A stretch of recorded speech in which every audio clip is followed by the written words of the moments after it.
Hello, and welcome to another episode of Essential English for Conversations.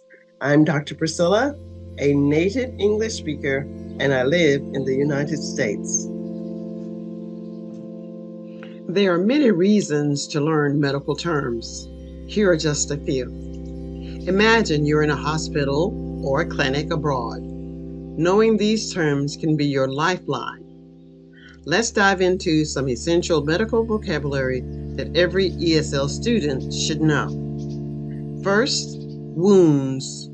This refers to any injury where the skin is torn, cut, or punctured. In a hospital, you might hear, "The patient has a wound on their leg that needs dressing."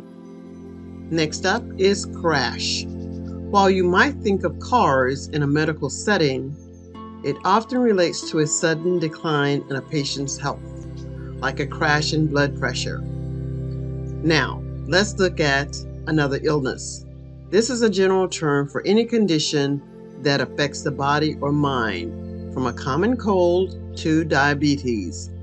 Anything can be classified as an illness.